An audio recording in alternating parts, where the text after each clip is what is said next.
UAE और India का plan ये है कि इंडिया और यूएई के बीच एक अंडर वाटर ट्रेन स्टार्ट की जाए। और इंडिया जितना बड़ा मुल्क है आबादी के लिहाज से, और अब वो जितना स्टेबल भी हो रहा है और जितनी इसकी फाइनेंशियल पोजीशन भी इंप्रूव हो रही है, तो दुनिया उसको इग्नोर नहीं कर सकती। बॉम्बे से दुबई का सफर होगा सिर्फ और सिर्फ 2 घंटे में, वो भी बाय एयर नहीं बल्कि under water high speed train के जरिए। हम वो खास एक मुल्क है जो अपनी गलतियों से सीखते भी नहीं है।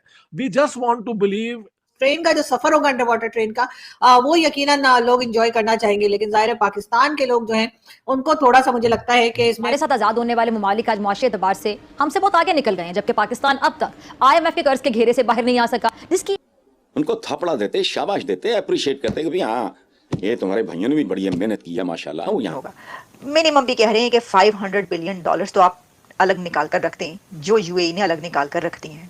अब प्रॉब्लम ये है कि हमने अपने आप को इतना गिरा दिया है कि हमारा स्टेटस जो है ना इतना नीचे चला गया है, फाइनेंशियली, इकोनॉमिकली, पॉलिटिकली। यूएई ने इंडिया को एक बहुत बड़ा प्रपोजल दिया है कि वो दुबई से बॉम्बे तक एक under water high speed train चलाना चाहते हैं। जाहिर है कि मोदी जी ने कहाँ वीजा देना है, मोदी जी कहेंगे भाई सारी दुनिया आ जाए, नहीं आए तो पाकिस्तान ही ना आए, इसलिए कि पाकिस्तान वो ये है कि आजादी से लेकर अब तक हुक्मरानों ने कभी भी मुल्की मैशत को तरजीह दी ही नहीं। जो भी हुक्मरान आया उसने पिछले वाले को खराब मैशत का जिम्मेदार करार दिया। मैं शर्मिंदा हुआ, हालांकि मेरे किसी प्राइम मिनिस्टर ने अल्हम्दुलिल्लाह। जय हिंद दोस्तों, ऐसे भारत मीडिया में आप सभी का स्वागत है। दोस्तों, मुंबई और दुबई के बीच पानी के नीचे हाई स्पीड ट्रेन दौड़ने वाला है, जिसको लेकर पाकिस्तान मीडिया में काफी ज्यादा चर्चा का विषय बना हुआ है। यह ट्रेन 600 से 1000 किलोमीटर प्रति घंटे की रफ्तार से चलेगा, जिसको लेकर पाकिस्तान मीडिया में काफी ज्यादा चर्चा का विषय बना हुआ है और पाकिस्तान के एक्सपर्ट भी हैरान हो गए हैं। आप लोग को वीडियो के हाईलाइट में देखने को मिला होगा किस प्रकार पाकिस्तान के एक्सपर्ट भी मुंबई और दुबई के बीच पानी के नीचे हाई स्पीड ट्रेन देखकर परेशान और हैरान होना चालू कर दिए हैं। दरअसल संयुक्त अरब अमीरात का नेशनल एडवाइजर ब्यूरो इस प्रोजेक्ट पर काम कर रहा है। अगर सब ठीक रहता है तो 2030 तक यह ट्रेन शुरू भी हो सकता है। जैसे मुंबई और दुबई के बीच 2000 किलोमीटर की दूरी सिर्फ 2 घंटे में तय किया जाएगा। यह ट्रेन बुलेट ट्रेन से भी तेज रहेगा और पानी के अंदर चलेगा, जिसको लेकर पाकिस्तान के एक्सपर्ट भी बोल रहे हैं कि इस ट्रेन से सिर्फ लोग नहीं जाएंगे बल्कि दुबई के बीच और भारत के बीच व्यापार बढ़ेगा। और इसके अलावा भारत कच्चा तेल 2 घंटे के अंदर अब दुबई से भारत तक पहुंच जाएगा। इस ट्रेन में सफर करने वाले लोग भी पानी के अंदर की दुनिया को भी देख सकेंगे। आप लोग को वीडियो के हाईलाइट में देखने को मिला होगा किस प्रकार पाकिस्तान का मीडिया ये भी बोल रहे हैं कि सबसे बड़ा फायदा तो भारत को ये होने वाला है कि यात्रा का समय बहुत कम हो जाएगा, और भारत को दूसरा फायदा यह है कि सामान को आसानी से लिया जा सकता है, और तीसरा फायदा यह है कि लोग पानी के अंदर की दुनिया को देख सकेंगे। पाकिस्तान के एक्सपर्ट ये भी बोल रहे हैं कि इस प्रोजेक्ट में सबसे ज्यादा पैसा लगेगा, और बोल रहे हैं कि भारत और दुबई के पास इतने सारे पैसे हैं कि इस प्रोजेक्ट को 2030 तक भी पूरा कर सकते हैं। लेकिन हम पाकिस्तान की बात करें तो पाकिस्तान के मंत्री दूसरों देशों के पास कर्ज लेने जाते हैं और कर्ज को भी चुका नहीं पाते, लेकिन पाकिस्तान इस प्रकार के सपना कहाँ देख सकता है। लेकिन भारत की बात करें तो भारत में यह प्रोजेक्ट सफल हो जाता है तो भारत और दुबई के बीच संबंध और भी मजबूत रहेंगे। तो दोस्तों, आप लोग ये पाक मीडिया रिएक्शन पूरा अंत तक जरूर देखिएगा। पाकिस्तान मीडिया से क्या प्रतिक्रिया था और कमेंट में अपना राय लिख के जरूर शेयर करना। यूएई और इंडिया का प्लान ये है कि इंडिया और यूएई के बीच एक अंडर वाटर ट्रेन स्टार्ट की जाए।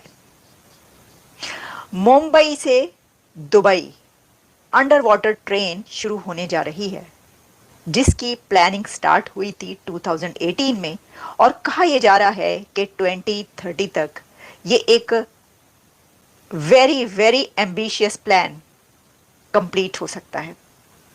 $500 बिलियन इस प्रोजेक्ट की कॉस्ट बताई जा रही है, लेकिन ये प्रोजेक्ट करने में यूएई बहुत ज्यादा इंटरेस्टेड है। Mumbai to Dubai under water train, आप सोच सकते हैं कैसा हो सकता है।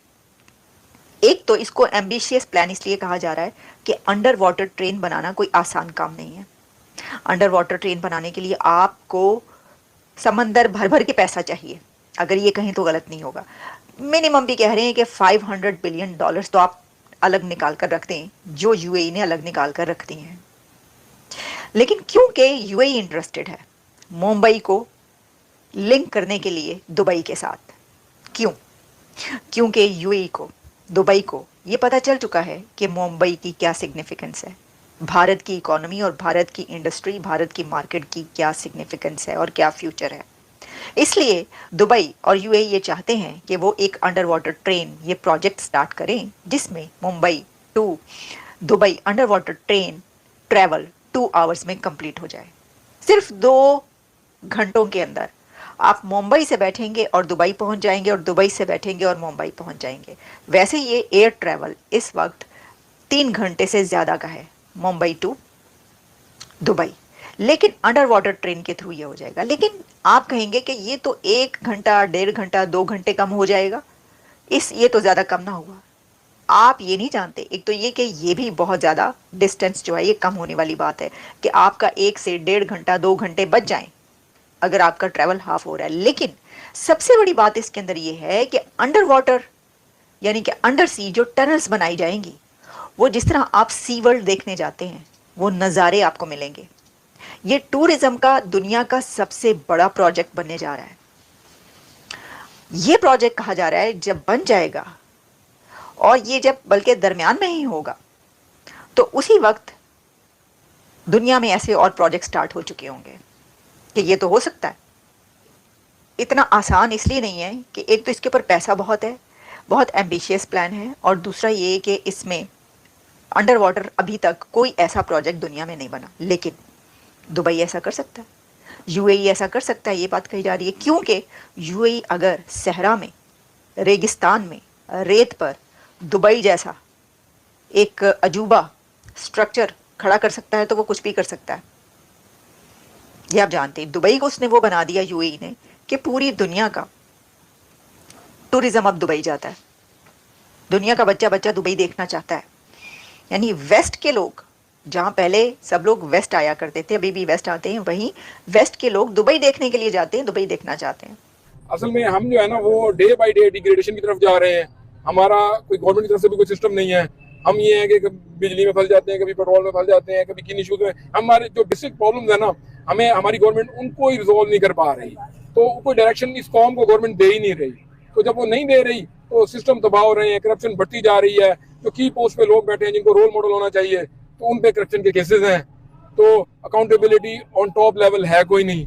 तो उस वजह से ना ओवरऑल ये सोसाइटी का जो फैब्रिक है ना, ये डिस्ट्रॉय हो रहा है। आप मुझे बताइएगा, जिस तरह से यूएसए ने क्लेम किया है, यूएसए के डिप्लोमेट ने, कि भाई मोदी जो है वो इंडिया के लिए बहुत ज्यादा जरूरी था, इस तरह दुनिया के काफी ममालिक ने कहा है, और वो खुश भी हैं कि मोदी फिर आए तो इन्वेस्टमेंट आएगी हमारे मुल्क में काफी ज्यादा जो पिछले 2 टेन्योर्स में गई है। आप क्या समझते हैं, इस सारे सर्कमस्टांस में सिर्फ पाकिस्तान अकेला है जिसको ना इंडिया कबूल कर रहा है, ना कोई दुनिया की बड़ी ताकत कबूल कर रही है? क्या आपको लगता है मोदी दोबारा से हमारे साथ ताल्लुकात बेहतर करना चाहेगा, क्योंकि अब पीएम ही चाहे तो हम कर सकते हैं कुछ? असल में आप ये जो फरमा रही हैं ना, और कि इंडिया और हम कंपैरिजन में, और सेकेंडली ये कि जब मोदी थर्ड टाइम आएगा तो उसका बिहेवियर टूवर्ड्स अस क्या होगा, क्या हमारे बायलैटरल रिलेशन इंप्रूव होंगे या नहीं होंगे। अब प्रॉब्लम ये है कि हमने अपने आप को इतना गिरा दिया है कि हमारा स्टेटस जो है ना इतना नीचे चला गया है, फाइनेंशियली, इकोनॉमिकली, पॉलिटिकली, कि वो अब हमें इस काबिल ही नहीं समझते कि हमसे कोई रिलेशन रखें। हमने राइवरली वाला स्टेटस भी लूज कर दिया है, फ्रेंडशिप वाला भी लूज कर दिया है, क्योंकि जब तक हम अंदर से स्ट्रांग नहीं होंगे ना, हमारी फाइनेंशियल पोजीशन स्ट्रांग नहीं होगी, पॉलिटिकली हम स्टेबल नहीं होंगे, तब तक दुनिया हमें रिकॉग्नाइज नहीं करेगी, हमारी रिस्पेक्ट नहीं होगी। अब जो है ना वो नेशंस में रिलीजन नहीं होता, there is no romance between the nations, there is no religion between the nations. उनके इंटरेस्ट होते हैं, और इंडिया जितना बड़ा मुल्क है आबादी के लिहाज से, और अब वो जितना स्टेबल भी हो रहा है और जितनी उसकी फाइनेंशियल पोजीशन भी इंप्रूव हो रही है, तो दुनिया उसको इग्नोर नहीं कर सकती। उसने अपनी इज्जत खुद करवाई है, जबकि हमने अपनी इज्जत खुद गंवाई है। और अफसोस की बात यह है कि मुस्तकबिल करीब में ऐसा कोई चांस भी नहीं लग रहा कि हम जो है ना रीगेन कर पाए अपनी पॉलिटिकल एंड फाइनेंशियल स्टेबिलिटी को, और इस मुल्क को अपने पांव पे खड़ा कर सकें।